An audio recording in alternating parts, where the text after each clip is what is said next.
Perkenalkan, nama saya Kadek Krisna Dwi Payana. Saya dari Kulineri B, bisa dipanggil Krisna. Di sini saya ingin mempresentasikan 3 tokoh entrepreneur yang sudah sukses membuat atau membangun usahanya.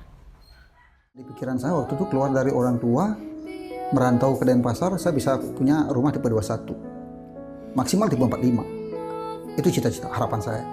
Mudah-mudahan saya bisa punya rumah tipe 21 kalau saya merantau di sini, ya maksimal tipe 45. Saya ingin menunjukkan kepada orang tua saya. Pasti. Artinya kalau mau sukses, ya kita harus turun ke lapangan. Teori penting tapi jauh lebih penting praktek. History Aji Krisna Gusti Ngurah Anom, begitu nama lengkap pria asal Buleleng. 5 Maret 1971 ini lahir dan dibesarkan di daerah Tangguh Bisio, sebuah desa kecil di Kecamatan Sirip, Kabupaten Buleleng. Pak Anom lahir dan menjadi bungsu dari 7 bersaudara yang hidup sangat dekat dengan kemiskinan dalam kebersahajaan keluarga petani. Karena tidak bisa lanjut pendidikan di tingkat SMA, akhirnya Pak Anom pergi dari rumah naik truk menuju Denpasar. Setiba di Denpasar, truk berhenti di sekitar terminal Ubung.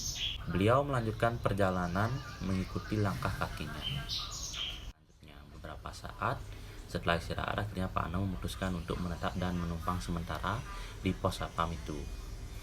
Keberuntungan menyertai Pak Anom saat itu. Aksi bersih-bersihnya dilihat langsung oleh pemilik Hotel Rani yang kemudian langsung menghampirinya. Kesempatan ini dimanfaatkan Pak Anom untuk meminta izin agar diperbolehkan menumpang di pos satpam sambil sebelumnya menceritakan kisah perantauannya dari Buleleng hingga tiba di Sanur. Keesokan paginya, tanpa diperintah dengan sigap, Pak Anom telah mencuci bersih mobil pemilik Hotel Rani. Lalu diteruskannya pada mobil-mobil para tamu yang ada, dan khusus untuk mobil para tamu, Pak Anom meminta imbalan jasa cuci kepada pemilik mobil. Dari kerja mencuci tersebut, Pak Anom mulai mendapat mengumpulkan uang yang lumayan, paling sedikit 2.500 ada di kantongnya, jumlah yang tergolong besar kala itu. Setelah itu, Pak Anom memberanikan diri datang menemui Pak Sidarta, pemilik konveksi Sidarta yang kerap memberi pekerjaan jahitan di konveksi pamannya.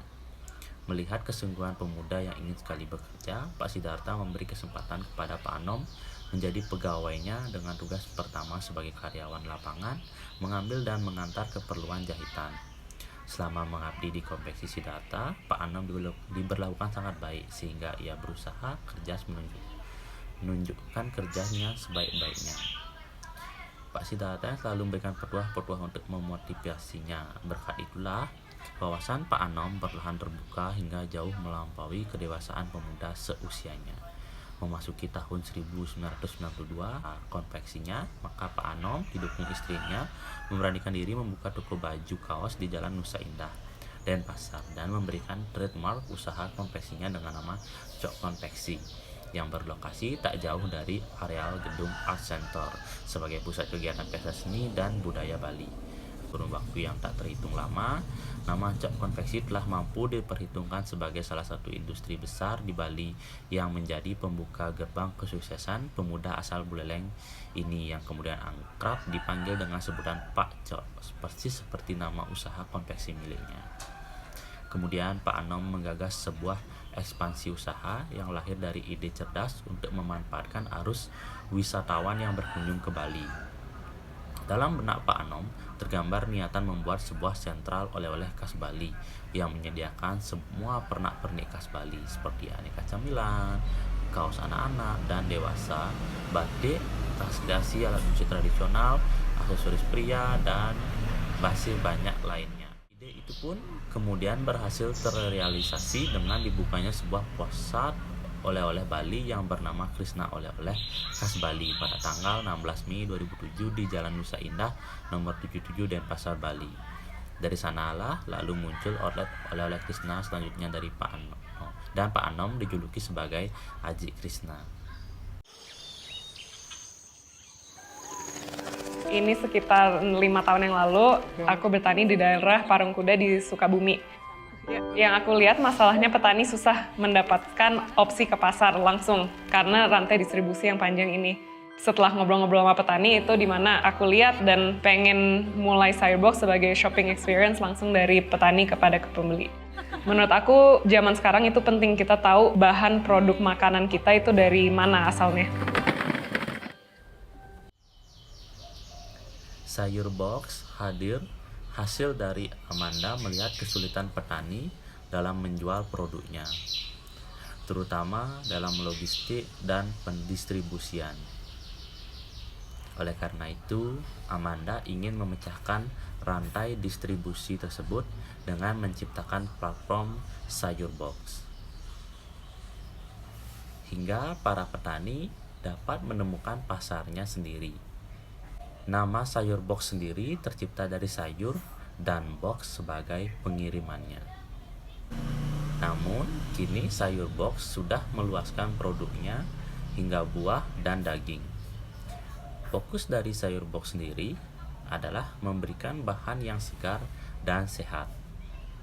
Sebelum akhirnya meraih kesuksesan, Sayurbox sempat hampir saja tutup dan gulung tikar karena kurangnya pendanaan.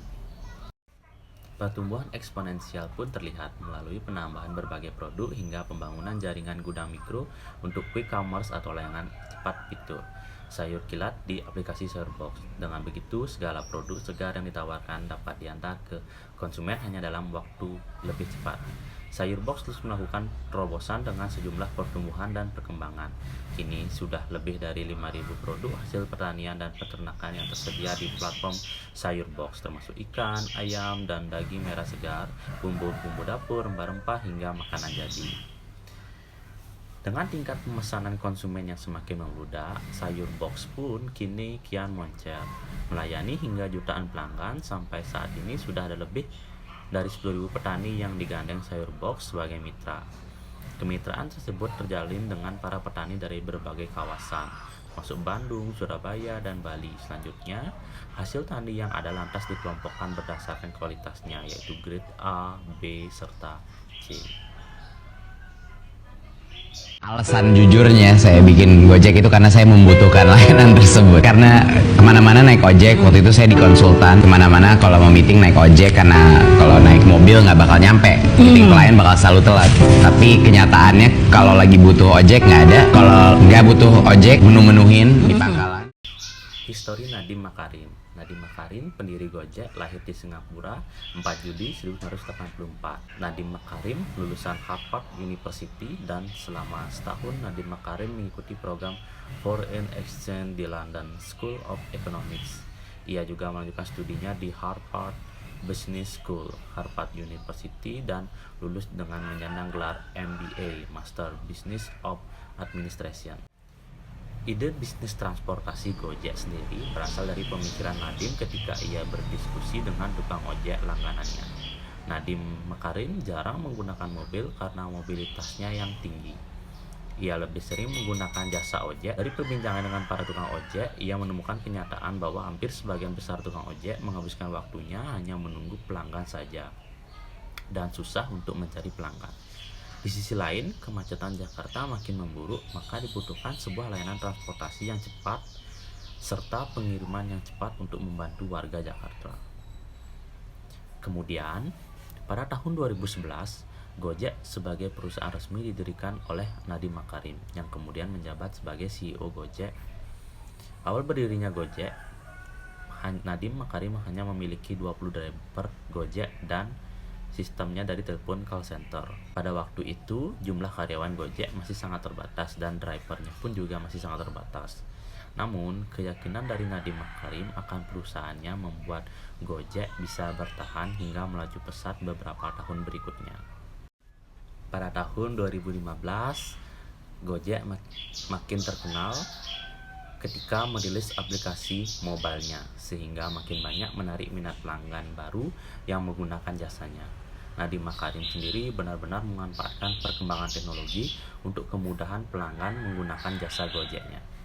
Para pelanggan Gojek dapat menggunakan aplikasi melalui smartphone mereka untuk memesan layanan Gojek. Selain itu, tarif pada Gojek didasarkan pada jarak tempuh dan pembayarannya dapat menggunakan kredit atau e-wallet. Sekarang, Gojek sudah memiliki lebih dari 300.000 orang tukang ojek yang tersebar di berbagai wilayah Indonesia di bawah naungan perusahaan Gojek. Nilai entrepreneur yang saya dapat tangkap dari 3 tokoh tadi adalah inovasi, semangat, dan kerja keras mereka untuk membangun suatu usaha yang merupakan penyelesaian dari sebuah masalah. Selain daripada itu, kita harus memiliki jiwa kreatif untuk membangun suatu usaha. Sekian video presentasi saya terkait 3 tokoh entrepreneur yang sudah sukses membangun usahanya. Saya ucapkan terima kasih.